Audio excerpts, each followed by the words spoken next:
one nation, under God, indivisible, with liberty and justice for all.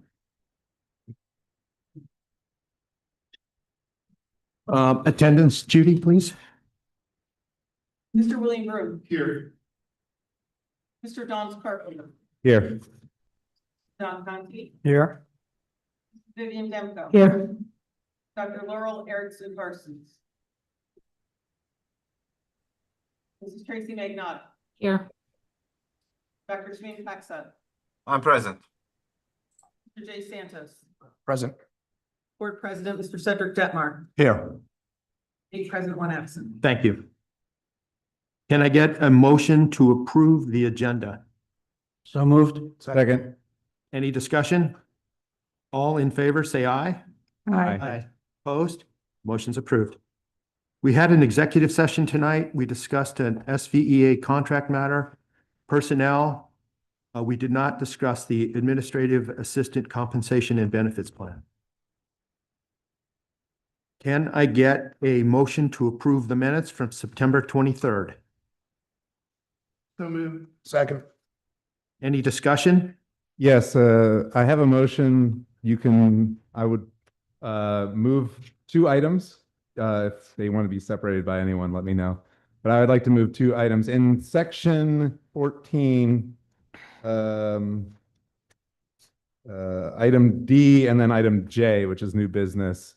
I move to strike the entirety of the comment in new business section, as I do not believe it accurately reflects what happened at the meeting and is superfluous. The second motion is to modify section 15, citizens' inquiries and comments, to more accurately reflect what happened. I move that the language read, M. Lamangino commented on the request by Director Detmar to join an informal working group exploring, and then the rest can stay the same. Those are my motions. Yeah, one motion. Yeah, one motion. One motion. Can I get a second? Second. Discussion. Are Yeah, we we at can- discussion now? Here's discussion. You can discuss just that motion. I just need a little more time here to look. Yeah, sorry. It's page, ooh, It's the last page. 485. It's the last page of the minutes. Into it. That's subsection J, new business, and then section 15. So striking all of section J, and then correcting section 15. Do you need me to read those again, Bill? Yeah, no, I've had a chance to. Okay. Any discussion, any additional discussion? So All removing go ahead. that we're removing all that from the record. No, we're removing section. So the motion is to strike subsection J, so that will be removed. Okay. And the second part of the motion is to change section 15, citizens' inquiry and comments, to the following language. M. Lamangino commented on the request by Director Detmar to join an informal working group exploring, and then the rest is the same as is written. The reason for that, Bill, is that the board did not request anything, and it clarifies that it wasn't a committee. Yeah, I see what you mean. Yeah. So the board did not request anything because that would require an action by the board, which we didn't take. So Can you tell me why you're striking J completely? it suffers from the same inaccuracy, and it's also not required under PA code to put that in there because it was not an action by the board. Thank you. Okay, all in favor, say aye. Aye. Opposed? I'm gonna abstain myself. I'm gonna either abstain or oppose. Which one will be? Okay. I'm Same thing. abstaining. It's the same thing. I just feel You like I have a voice have, or I'm maybe not allowed to say. Okay, any opposed? Motion's approved. And now we just vote on. Now we continue on to vote on the minutes. The changed minutes from September 23rd. All those in favor, say aye. Aye. Opposed? Motion's approved. We have no recognition, no presentation. we have a high school representative report.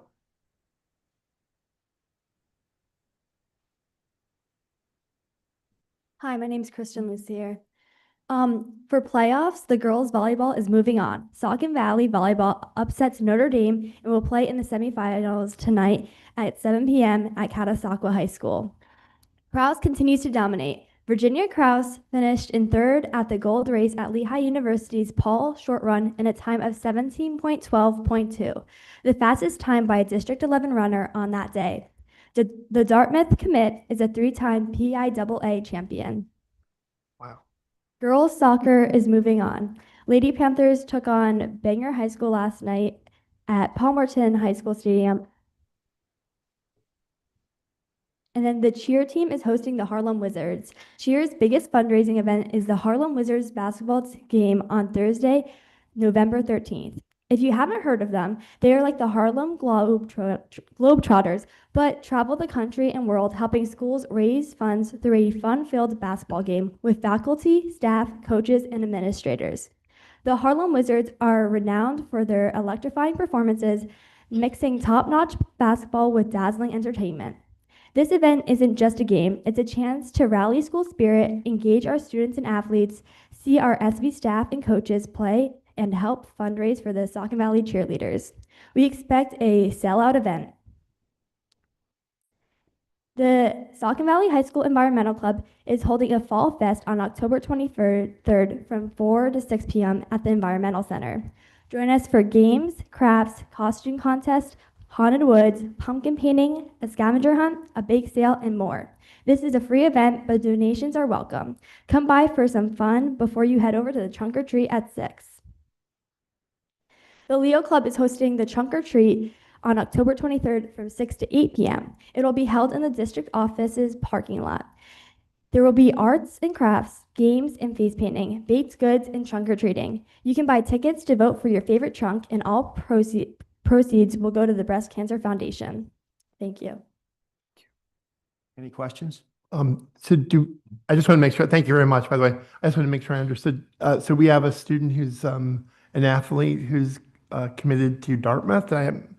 Wow, that's great.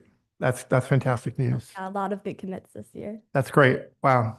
Thank you. Yeah. I have a question also before Kristen sits down. So, Kristen, can you tell us who the homecoming king and queen were, and tell us a little more about that?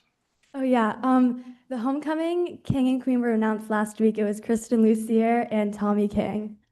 Okay, and how did it go? Congratulations. Oh, it was really fun, and the homecoming dance was really good too. Congratulations. We heard.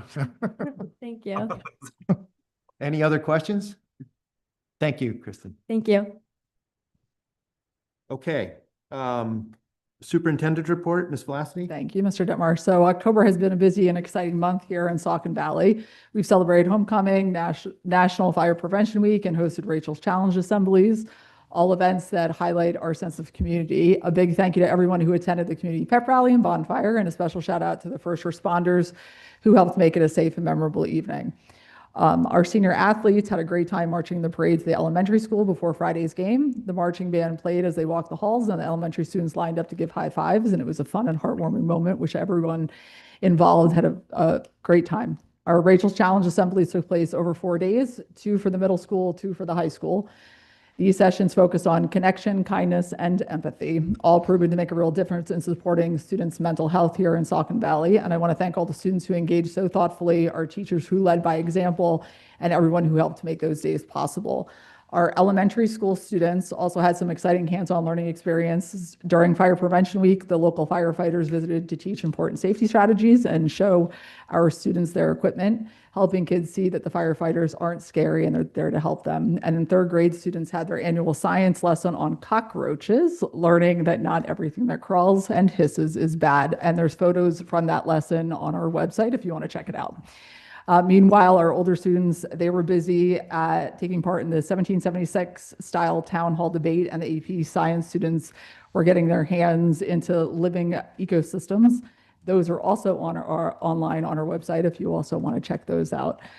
On the facility side, we've installed new locks on all of the classroom doors. These are for intruders, and this is part of our safety efforts that are ongoing throughout our district.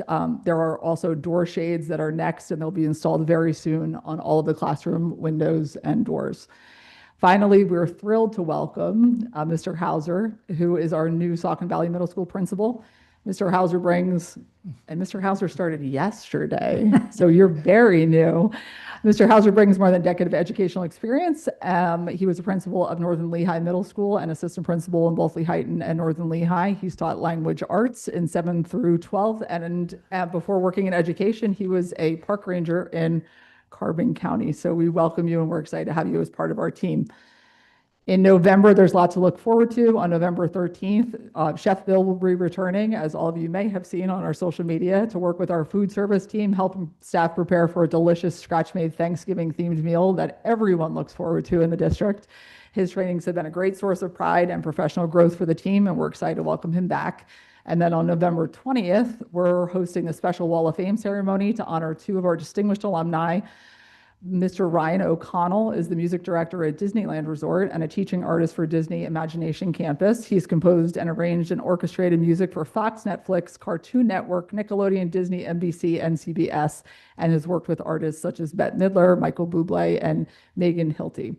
And we also are recognizing Scott Sheriff, a Nashville-based keyboardist and vocalist who worked with Carrie Underwood's band. Scott had a very big career performing, producing, and arranging for artists, including Kenny Loggins, Kelly Clarkson, and David Foster. And it's a wonderful opportunity for everyone to join in. So we're hoping to see and celebrate our Wall of Fame nominees and hopefully see everyone there. And as we reflect on the past month, we just wanted to say thank you for the hard work and teamwork that defines Saucon Valley. During our community-wide boil water advisory, departments across the district came together: food service staff, custodians, maintenance crews, our principal's business office, tech teams, administrative assistants. They each played a vital role in making sure that we had our 2,000 students fed and school was running with minimal disruption. So I want to thank you, and I know our community appreciates all of your efforts during the challenge that we had the last couple of days. And that ends the report. Thank you, Ms. Blass. Thank you. And welcome, Mr. Hauser. I had one question and comment. I just want to ask, you were ESU grad, right? Yes, And were you in the English department? I was. Okay, so I didn't have any part in the process, but it makes me really happy to hear of English. Someone from the English department. That's where I teach in the English department at ESU, and I didn't want to say anything when I saw your name kind of coming around, just because I thought it would not seem right to comment on that. And I truthfully, I play no role in that in the hiring, but I'm really delighted to see you here. So. Okay. Courtesy of the floor to visitors, agenda items only. Would anybody like to speak about an item on the agenda? Seeing no one, we'll move on. Can I get a motion to approve presentation of the bills? So moved. Second. Any discussion? All in favor, say aye. Aye. Opposed? Motion's approved. Can I get a motion to approve the treasurer's report? So moved. Second. Any discussion? I just wanted to briefly comment on the treasurer's report because I know that there's a lot of news about schools not getting their state funding because of the budget impasse. And I just, I know that probably most people don't sit here and scour through these sheets, but I just wanted to briefly assure the public that because of our strong financial standing and preparedness, we're not being super negatively affected by not receiving those funds, and we're managing it. And if you want to comment, Dave, you could comment further. Currently, we're probably about $3 million short from what the state normally gives us. No federal money has been released to us either. That's about total of $300,000, but that's over the year. But it's about $300,000 at this point in time. But yes, we are okay at this point. We're hoping that it ends in November, and we can start getting some relief and stop having to use our, But we're not in danger of needing to take loans. right now, we're not in the danger of taking any loans like some other districts, correct? And we're not filing with the state for them to pay our debt service payments. So at this point, we're okay. Thanks. So, Okay. Great, thank you. Mr. Detmar, may I? Yes, go ahead, Dr. Paxad. So this is just, based on what both of you said, Mr. Carpenter and Mr. Bonenberger, is there anything that you think we should do in case the impasse is prolonged? Because $3 million is a lot of money, and I know that we have some money in the bank, but at some point, that is just not going to be sustainable. Some districts have been looking at, I mean, obviously, if it gets to that point, we would have to file a tax anticipation note or a TRAN. Other districts have been withholding for their cyber charter schools. Since we're not getting funding, some schools have done resolutions and withheld that from payments to the charter schools. How much would that be for the same period that we have $3 million of shortfall from the state? How much would the period be? No, how much would the charter payment would be for our district? So I just want to know whether it's the same order of magnitude, or is it something much smaller or much larger? It's much smaller. I mean, total overall that we pay to the charters is $4 million for the year approximately. So for the comparable period, you would think something in the order of like $600,000 would be the. Yes, yeah, more than likely the 600,000, because again, it's 4 million overall for the year that we pay to them.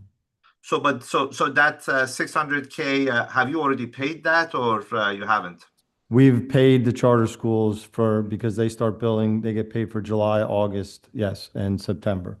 When is the next bill that you received that you have to pay? It would be, we might have received it for October, I'd have to see, so we'd probably have either paid or would be paying October this month also. So I think, obviously I don't want to sort of like transfer the burden. If we can, we can take it to another entity who has nothing to do with any of this, but at the same time, I mean, I think it's, one of those things that's something that is, necessary for your home. You are not going to kind of like gift that. So, if this is something that would change our financial outlook, I want to make sure that we have the option to look into it. I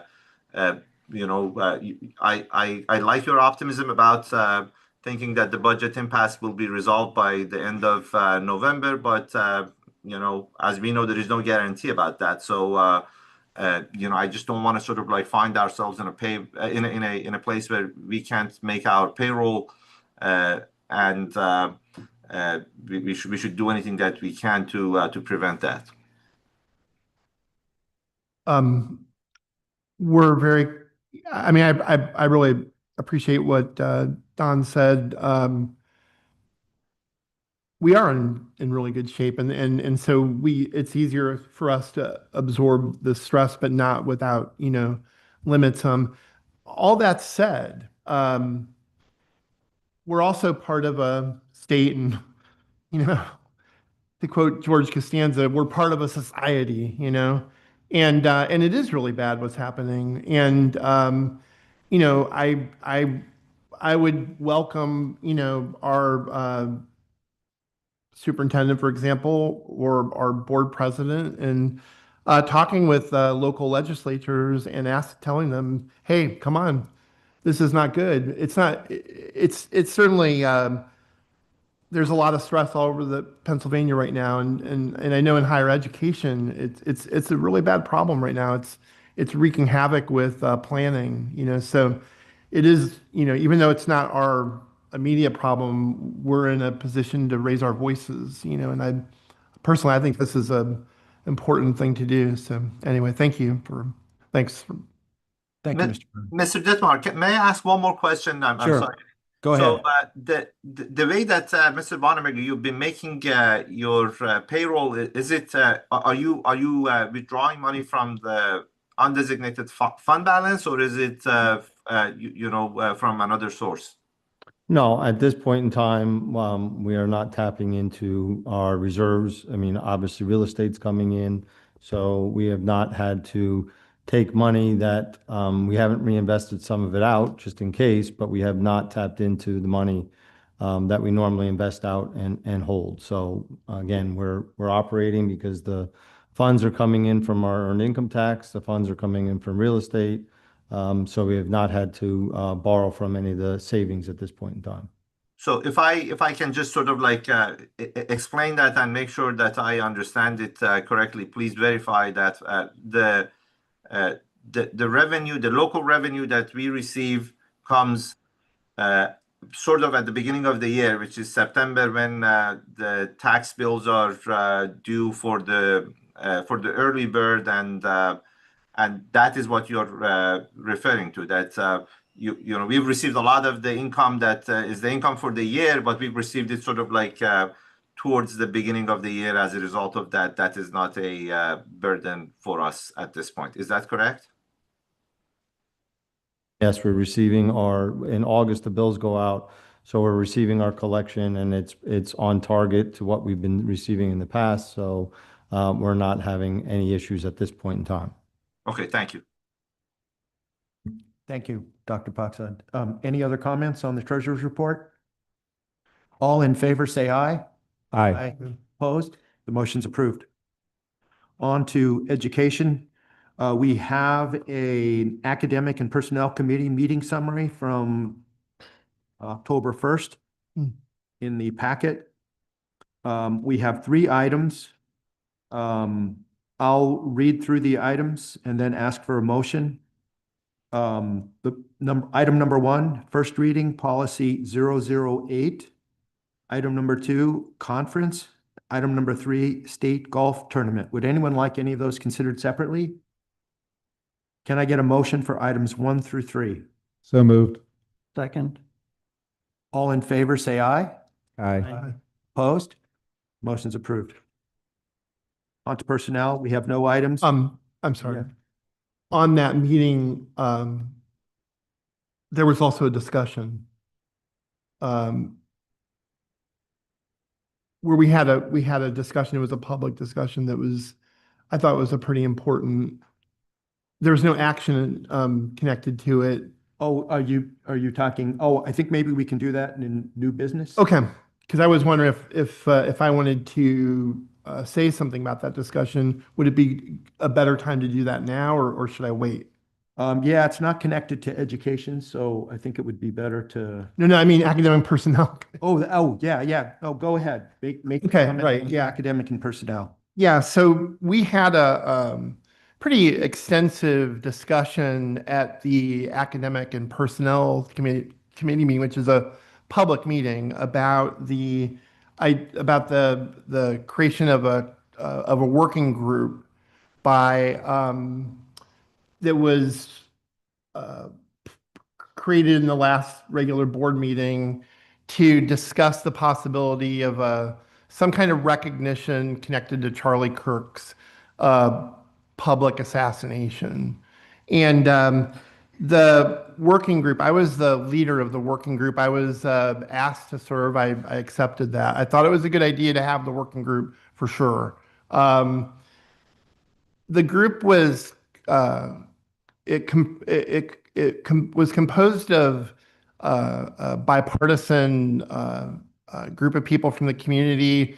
There were people at the board meeting. I'm not going to name them here because some of them I think would probably prefer not to be named. They didn't really have a choice, which was sort of an unfortunate. I mean, they had a choice to say no, and they did participate, but I don't want to spotlight their individual presence in the board. But it was bipartisan, so we had a talk. John Condi was also on the working group. From the very beginning, I know that there was a desire to keep whatever happened small. It would not involve any kind of intrusion on curriculum. But given the history of, especially of litigation in the district, and also what I would argue was a suppression of people having a chance to say what they feel and think in the community. I thought it was very important to at least talk about it, and we did. The only consensus that we were able to reach was the idea of Facebook post that would be a recognition that was condemning all political violence, that was named Charlie Kirk. It was a very fragile consensus, and we also discussed during that quite a bit. We discussed the idea of a omnibus kind of recognition that looked at all the recent victims of political violence. I myself am a college professor, and Charlie Kirk was murdered on a campus. It was a school shooting. It was horrific, and I felt personally horrified by it. I think there was also so that effort did not work. We tried to do that. We thought we would do like either a free speech day. There were a lot of really great ideas from within the working group, but we could not reach any consensus apart from the idea of a Facebook post that was a kind of anodyne recognition of Charlie Kirk's death, and it was in line with today's October 14th, today's national recognition of that by the U.S. Congress. It was bipartisan and it was unanimous in the U.S. Senate. Every Pennsylvania House member but one, only one voted against it, and that includes those of all the. So that's only one person out of all the U.S. House members voted against this. So we thought we were, not, fairly kind of in the middle of the bed on the issue in terms of just talking about it, at least, but that consensus, it felt pretty vacated though, because like soon after we met and arrived at a consensus about a Facebook post mentioning Charlie Kirk, half the committee, for various reasons, which I really respect and I understand where they're coming, but half of not the committee, the working group, felt that they could no longer participate in the working group. And with that, it pretty much, to my mind at least, that was the end of the working group. And I want to say too, in the last couple weeks, received quite a few really incredible letters from our public. I admire the intelligence and sensitivity of the people in our community who are letting us know what they thought about even talking about this as an idea. And I agreed personally with many of them and the sentiments of them. I felt it was important we talk in this working group. I thought that we did. I thought there were some really great discussions. I feel like I know my community better. I know some of the perspectives from in the conservative parts of our community better. And even with my fellow board member, John, I feel a new sense of warmth and understanding about his perspective. I don't necessarily agree with that perspective. It's not my perspective. I guess it would be a better way of putting it, but I see where he's coming from. So that's and if you want to, I articulated my own thoughts about this in the Sauk and Source and overly long commentary. And then I also mirrored that on my personal blog, which is called My Private Hellertown, and I guess that's it. Yeah. Okay, great. Thank you, Mr. Bruin. Would anyone else like to comment on the Academic and Personnel Committee meeting? Okay, moving on. Personnel, we have no items for discussion. We have, excuse me. We have 8 items. I'll read through these and then ask if anyone would like any of them to be considered separately, and then I'll ask for a motion. Item number 1, food service worker. Item number 2, mentors. Item number 3, 2025-2026 day-to-day substitutes. Item number 4, resignation, dedicated building substitute. Item number 5, dedicated building substitute. Item number 6, after-school programming. Item number 7, FMLA. And item number 8, resignation. Would anyone like any of these items considered separately? Can I get a motion for items 1 through 8? So moved. Second. Any discussion? All in favor, say aye. Aye. Opposed?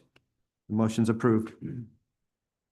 We have no items for facilities today. On finance, we have no items for discussion. We have 2 items to approve. Item number 1, fuel oil vendors. Item number 2, high school play royalty fees. Can I get a motion for items 1 and 2? So moved. Second. Any discussion?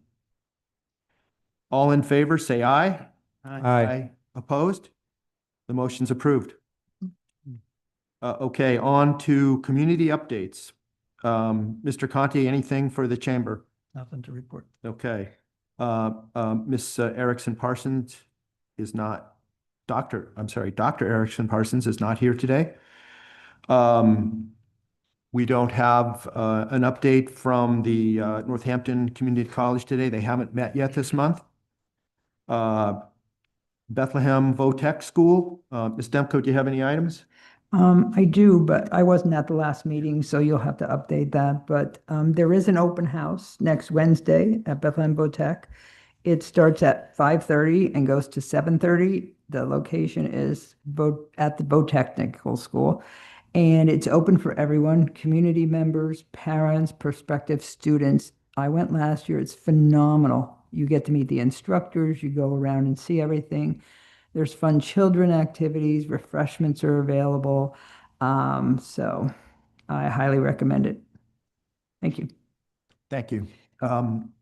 As far as the Babbitt's business, one item I'd just like to point out is after the success of the European trip last year, they're planning another one this year for 36 students to visit Scotland, England, and France. That would be in the spring next year. Colonial Intermediate Unit, Dr. Poxat, do you have any update? Nothing much to report. There is just one humorous thing I want to mention, and that is that there is a new partnership that the IU has developed with an entity that a lot of people in our town are really interested in, and that is Chick-fil-A. So Chick-fil-A of Lower Nazareth, and they would provide real world learning opportunities for students through the Cafe 71, which is the cafe that IU is running. So when I heard that at the meeting, I thought of many Facebook posts that I have seen here in our town, people asking for Chick-fil-A to come here. I wanted to report that for our community, but nothing else. Okay, thank you. PSBA, Mr. Carpenter, Mr. Santos? I have nothing today. Okay. Do we have any new business? Yeah, I'd like to just read a statement that I've prepared. This is just from me to clarify.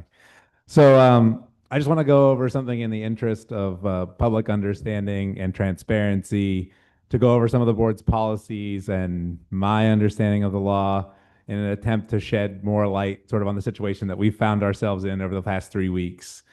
So I want to first acknowledge and thank all the residents who took time to write emails to the board, whether you were for or against the idea of days of recognition.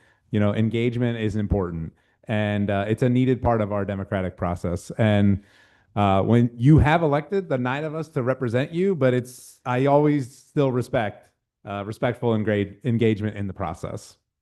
I do normally try to respond to every email that I receive.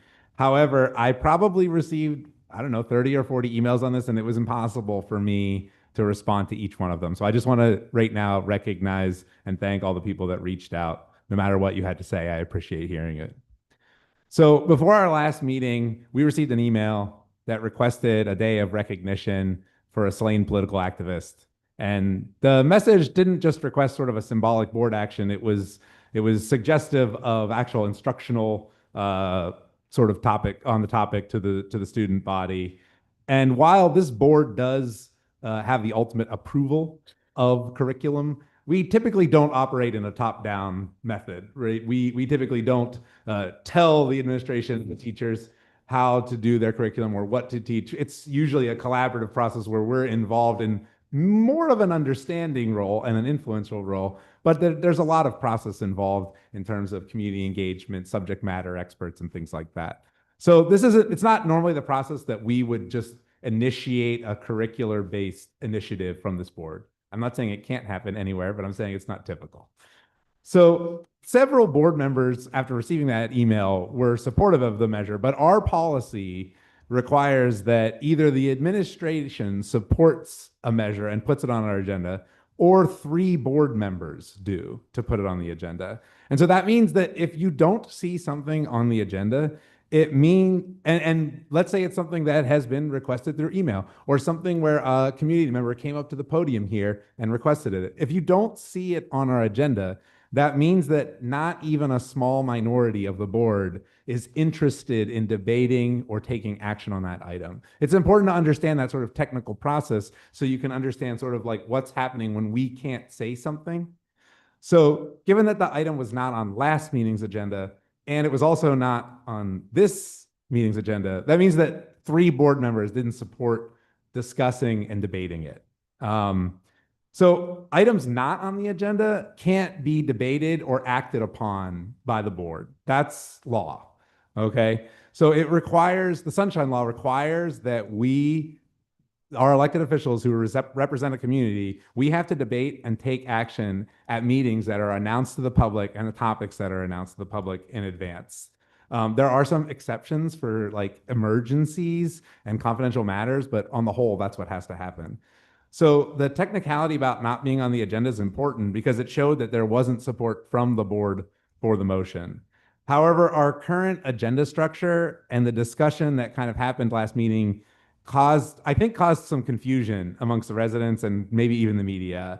So like any board member is free to bring up any topic they so choose, even if it isn't on the agenda, as long as the board doesn't deliberate or act on those statements. And those kinds of proposals should be thought of not as a proposal, but as a board comment. So one member of the board has no authority to act or make decisions for the district. Only a majority vote of the board can do that. And so right now, as part of this statement, I could make a proposal that would never even garner 2 other supporters on the board, let alone a majority. Like I could make a proposal or a suggestion right now that we like put red dye 40 in all of our drinking fountains, right? And that's clearly something that we shouldn't do, and we're not going to do it, but I can say it. But if I say that and another board member casually agrees that we should put red dye 40 in the drinking fountains, that doesn't mean that the board as an entity is considering doing that. I know that's like technical language, but it's an important distinction. And I know that example is silly, but I wanted to use an example that's not very politically charged so people can understand the point. So last meeting, 2 board members spoke in favor of adding the Day of Remembrance, but those were suggestions. That's it. And in addition, the board president asked them to take that idea and go workshop it along with a diverse set of community members. But that was also a suggestion, not a board action. And so it was merely the thought of one board member that it would be helpful if that occurred prior to us even thinking about it. All involved were free to say no. There was no like request or directive. But because the Sunshine Law, it wasn't really possible to debate all those suggestions. We can't debate each other's suggestions or comments. And so it kind of just stood as it was, creating the impression that there was like a lot more deliberation going on than really occurred. And so I know I often come across as like the parliamentary rules guy, but sometimes the rules are actually key to like the heart of the issue, and it's important that everyone understands how they work. I do think that I am sort of in the process of making what I think are some constructive changes to the committees, which will come up in future meetings. And I think one of them is to probably label us a section called board comments, so we don't get confused with new business, because we weren't doing new business at that point. We were doing board comments. So I think that I'll probably suggest that in the future. Hopefully that will be more clear and concise for the public. I hope that helps understand the situation from everyone involved. And I'm happy to talk further if you need, but that's it. Thank you. Thank you.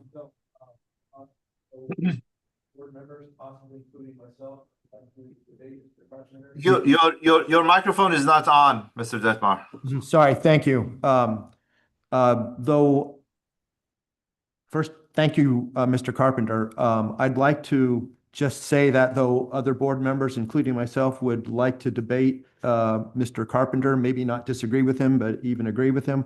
We're, just as he stated, we're not allowed to debate things that aren't on the agenda. So other board members are free to comment, but we're not allowed to debate each other or comment on others' comments. Would anyone else like to make a comment? Yes, I would. Great, go ahead. So I just want to clarify, excuse me, that the whole point of my recommendation to honor Charlie Kirk was not to promote his political philosophy to the Saucon Valley community, but to recognize him for his support of free speech, civil discourse, and nonviolence in a democratic society. Although there are many in this community who do not support the political views of Mr. Kirk, I hope that those same people support his right to express his views in a peaceful, civil manner, so that the content of those views may be judged on their own merits. Some in this community appear to have chosen to turn this remembrance of Mr. Kirk into a discussion of his political views. This was never my intention.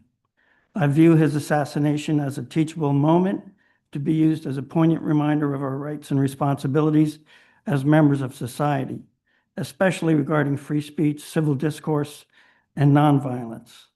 Charlie Kirk espoused these ideas as bedrock principles of democratic society, and for these principles, he deserves to be recognized, in my opinion. Thank you. Thank you, Mr. Conti. Anyone else? Sure. I'd just like to thank the members of the community for being active, and I hope to continue to see the same level of activity in terms of what's going on in the school district. I find it very important for that sort of feedback, positive or negative, against or for any topic. It doesn't really matter to me. I just like to see the community engagement. So thank you for reaching out. Okay.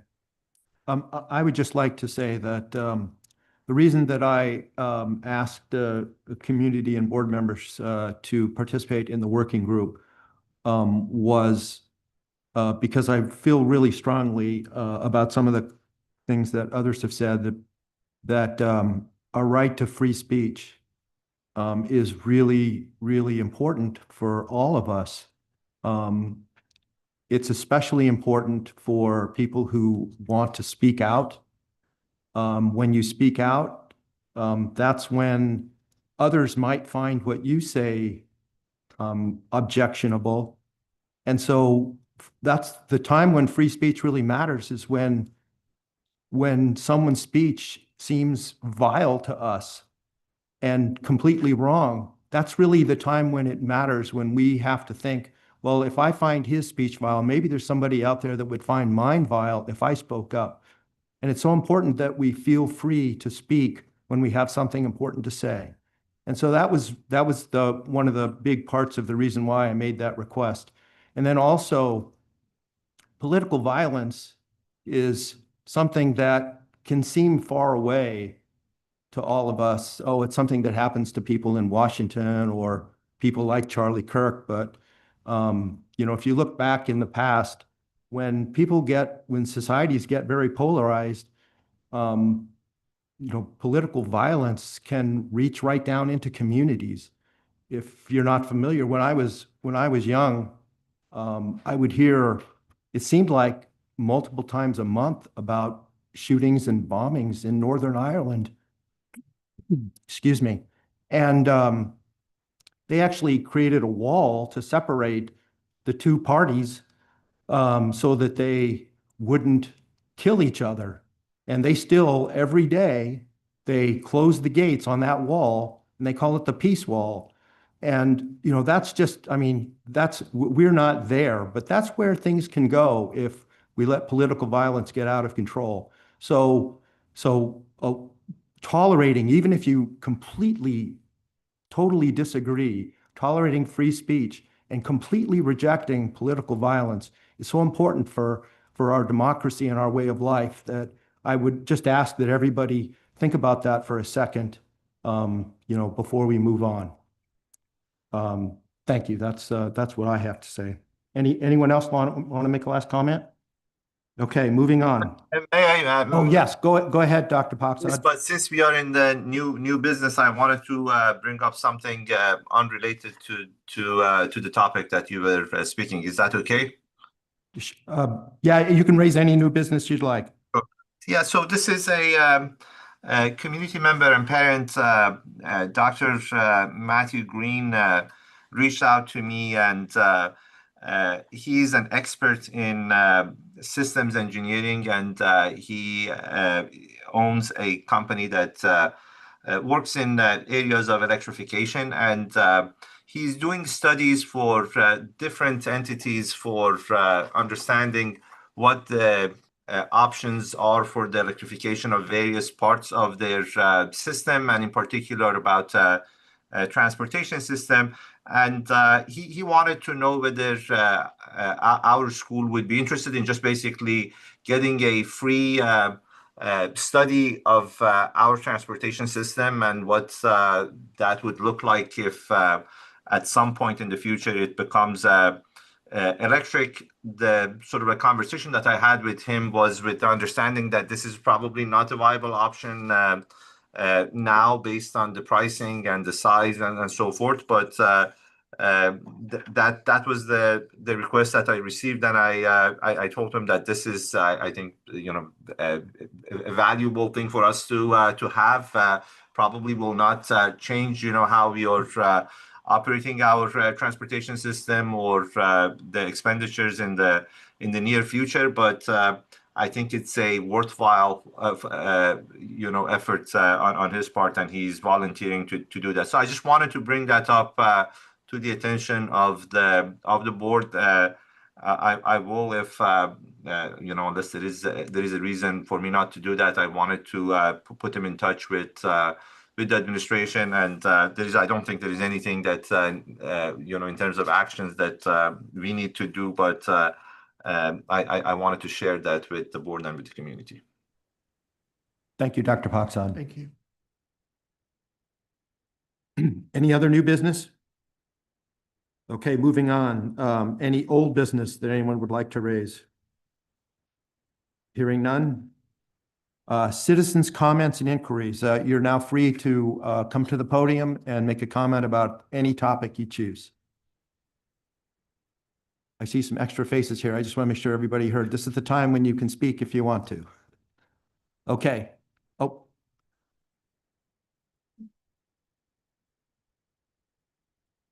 Okay. I have something I wrote, but prior to me saying anything. Can you speak your name and I'm so sorry. your I'm Madeline Reed. I live on Maple Drive in Hellertown. I have a real fear standing up here publicly about to share my beliefs, and anyone who feels differently than I do, I would ask if you feel the same fear of your children coming to this school and being, I'm winging it, so I can't even tell you what word I'm looking for at the moment, but ridiculed from their teaching staff or from peers, or being left out, because in my adult life, I have lost friends over my beliefs that directly affect my children because these are adult friends I've made in this district. So that is a fear of mine. Standing up here is scary, and I don't feel that it's always scary if you feel opposite of me. And I think that that should be taken into consideration as we move forward, because what I am fighting for is that one day my children don't have to stand here and feel scared of their beliefs. And I don't feel scared because I think they're wrong. I feel scared because there's violence. So I think that that's worth noting before I continue. During a previous board meeting, a board member questioned why kids are leaving or not coming to Saucon Valley, as it's generally a good school district. And this is my take on why. It's now been made public that I am the one who asked the board to add Charlie Kirk Remembrance Day to the school calendar, as it is a National Resolution Day, and it falls under the same category of many other days and months acknowledged by our school. I was hopeful that it would be honored and solidify that Saucon Valley is not an echo chamber, and it has been made clear that this is not the case. I listened to the head of the teachers union report that teachers would not only refuse to discuss Charlie Kirk with students, but that the teachers would not show up to work if it was on our calendar for the day. And for that reason, this is my family's last year at Saucon Valley. That's heartbreaking. It's really heartbreaking for me, and it's hard. But we have loved our time and experience at Saucon, as we've only been in the elementary school. But we did not go the public school route because what we wanted was for our children to be sheltered. We want them challenged and exposed to every side of an argument and not just the teacher's personal belief. We want an education and a well-rounded education. And through all of this, we now know that Saucon Valley will not offer that. Thank you, Ms. Reed. Would anyone else like to speak? Okay, seeing no one. We have future meetings, October 28th at 7 p.m. here in this room, and again, November 11th at 7 p.m. here in this room. We've reached the end of our agenda, so our meeting is adjourned.